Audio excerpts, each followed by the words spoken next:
আচ্ছা, যুবশ্রী প্রকল্প নিয়ে এই মুহূর্তে একটা ব্রেকিং আপডেট রয়েছে আপনাদের সকলের জন্য। আপনাদের মোবাইলে একটা এসএমএস এসছে।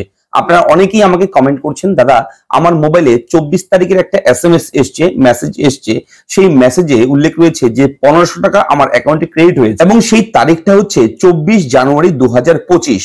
কিন্তু আমি যখন আমার ব্যাংক অ্যাকাউন্ট চেক করলাম, দেখলাম 24 তারিখ আমার নতুন করে কোনো টাকা ঢোকেনি। তো এটা কি রয়েছে আপডেট? আমার অ্যাকাউন্টে টাকা ঢোকেনি, কেন ঢোকেনি, টাকাটা কোথায় গেল এবং মেসেজটা এলো তো টাকাটা কোথায়, এই নিয়ে একটা ডাউট রয়েছে অনেকের মধ্যে। আমি ভাবলাম যে এই ভিডিওটা ডিসকাশনের মাধ্যমে আপনাদের সঙ্গে একটু বিস্তারিতভাবে যদি আলোচনা করি তাহলে আপনাদের সমস্যার সমাধানটা হয়ে যাবে। তাই আজকের এই ভিডিওতে আমি একটু বিষয়টা নিয়ে আলোচনা করতে এলাম। আপনারা যারা প্রথমবার দেখছেন আমাদের চ্যানেল, অবশ্যই আপনাকে বলবো চ্যানেলটাকে সাবস্ক্রাইব করবেন, ভিডিওটাকে লাইক করবেন, একটু বেশি করে শেয়ার করবেন যাতে করে এই আপডেটগুলো সকলের কাছে পৌঁছায়।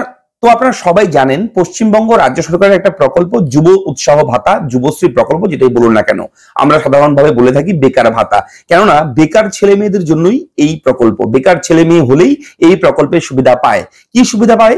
এই প্রকল্পের সুবিধা হচ্ছে প্রতি মাসে আপনাকে 1500 টাকা করে দেবে রাজ্য সরকার এবং দিচ্ছে। লক্ষ লক্ষ ছেলে মেয়ে পশ্চিমবঙ্গ রাজ্যের প্রতিটি জেলায় জেলায় কিন্তু প্রতিটি বেকার ছেলে মেয়ের ব্যাংক অ্যাকাউন্টে এই টাকাটা ঢুকছে, যারা যুবশ্রী প্রকল্পে আবেদন করেছে, যাদের নাম যুবশ্রী প্রকল্পে উঠেছে।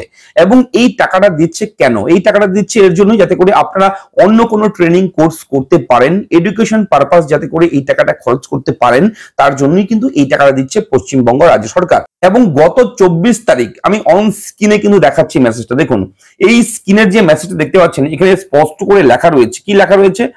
ইউর ক্লেম অফ রিস 1500 টাকা লেখাই রয়েছে, other grants is released from Kolkata PAO to Treasury and is scheduled to be credited to bank account number। এবং আপনার ব্যাংক অ্যাকাউন্ট নাম্বারের লাস্টের 4টা সংখ্যা লেখা রয়েছে অন 24/1/2025 WBIFMS। এই যে এসএমএসটা এখানে একদম স্পষ্ট করে উল্লেখ করেছি যে বেকার ভাতা যুবশ্রী প্রকল্পের টাকা, এটা 1500 টাকা। যেভাবে আমাদের মেসেজ ঢোকে সবসময় সেরকমই মেসেজ, কিন্তু আমাদের ব্যাংকে এই টাকাটা নেই। তো আপনাকে বলে রাখি এই এসএমএসটা গত 24 তারিখেরই এসএমএস, এটা কোনো ভুল নেই। কিন্তু এই এসএমএসটা সেই সময় আসেনি যখন আপনার অ্যাকাউন্টে টাকাটা ঢুকেছে। 24 তারিখ আপনার অ্যাকাউন্টে টাকা ঢুকেছে, একদম আপনি যখন মিনি স্টেটমেন্ট চেক করবেন ব্যাংকে, দেখবেন আপনার অ্যাকাউন্টে যুবশ্রী প্রকল্পের 1500 টাকা যেদিন ক্রেডিট হয়েছে সেই ডেটটা 24/1/2025, সেই তারিখেই টাকা ঢুকেছে। কিন্তু কোন রকম টেকনিক্যাল ইস্যু, কোন রকম সার্ভারের কোন রকম প্রবলেমের জন্য, মোবাইল নেটওয়ার্কের কোন প্রবলেমের জন্য, কোন টেকনিক্যাল ইস্যুর জন্য বিশেষ করে এই এসএমএসটা সেই সময় ঢোকেনি। তবে কয়েকদিন পর, ঠিক আছে, 2-3 দিন আগে আপনার মোবাইলে এসএমএসটা এসছে। তো আমি এর জন্যই বারবার করে বলি, দেখুন এসএমএসটা লেট হতে পারে, নাও ঢুকতে পারে। কেননা এটা দেখলেন তো এসএমএস এসছে 2-3 দিন 4 দিন পরে। তো আমি কিন্তু সবসময় বলি যে যুবশ্রী প্রকল্পের যেহেতু অ্যানেক্সার 3 ফর্ম সাবমিট প্রক্রিয়া শুরু হয়ে গেছে অলরেডি 30 তারিখ, আজকে থেকে কিন্তু যুবশ্রী প্রকল্পের অ্যানেক্সার 3 ফর্ম সাবমিট করার দিনক্ষণ শুরু। এখন থেকে আপনারা অনলাইনে এই ফর্মটা সাবমিট করতে পারবেন। যেহেতু এসএমএস কিন্তু অনেকের মোবাইলে ঢুকেছে যে আপনাদের অ্যানেক্সার 3 ফর্মটা সাবমিট করতে হবে, তবে অনেকের ফোনে হয়তো এসএমএস নাও আসতে পারে, যেমনটা এই ক্ষেত্রে হয়েছে। টাকা দিয়েছে 24 তারিখ, কিন্তু 24 তারিখ এসএমএস ঢোকেনি। এসএমএসটা ঢুকেছে প্রায় 3-4 দিন পর, ঠিক আছে। তো এরকম হতে পারে টেকনিক্যাল সমস্যা। সেহেতু আপনাকে আমি বলবো আপনারা একটাবার যুবশ্রী প্রকল্পের অফিসিয়াল ওয়েবসাইটে গিয়ে আপনারা আপনাদের স্ট্যাটাসটা চেক করে দেখুন। যদি স্ট্যাটাসে গিয়ে দেখেন যে আপনার অ্যানেক্সার 3 ফর্মটা সাবমিট করতে হবে তাহলে তো করতে হবে। যদি দেখেন না করতে হবে না, কোনো রকম অপশন নেই, তাহলে করতে হবে না, ঠিক আছে। আপনারা এসএমএস এর আশায় কিন্তু অপেক্ষা করবেন না।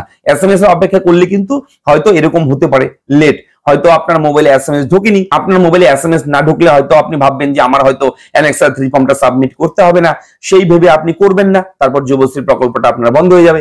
তাই আমি বলি এসএমএস এর অপেক্ষা করবেন না। টোটালটা নেটওয়ার্কের ব্যাপার, টেকনিক্যাল ব্যাপার, হয়তো এসএমএস 2-3 দিন 4 দিন 5 দিন পরে ঢুকতে পারে। সেহেতু এসএমএস এর অপেক্ষায় কেউ থাকবেন না। যাদের এসএমএস আসছে তারা তো করবেন অ্যানেক্সার 3 ফর্ম সাবমিট, কিন্তু যারা এখনো এসএমএস পাননি আপনারা চেক করে দেখুন আপনার অ্যানেক্সার 3 ফর্মটা সাবমিট করতে হবে কিনা। তো টাকার যে ব্যাপারটা আমি বললাম, টাকা কিন্তু 24 তারিখ দিয়েছে, তবে এসএমএসটা কয়েকদিন পরে ঢুকেছে মেসেজ, ঠিক আছে। নতুন করে এখন এই 2-3 দিনের মধ্যে টাকা দেয়নি, ঠিক আছে। লাস্ট যে টাকাটা ঢুকেছে আপনাদের অ্যাকাউন্টে তার তারিখটা হচ্ছে 24/1/2025, ঠিক আছে।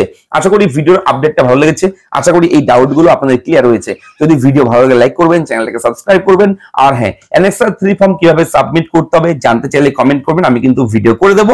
দেখা হচ্ছে নেক্সট ভিডিওতে। ভালো থাকবেন, ধন্যবাদ।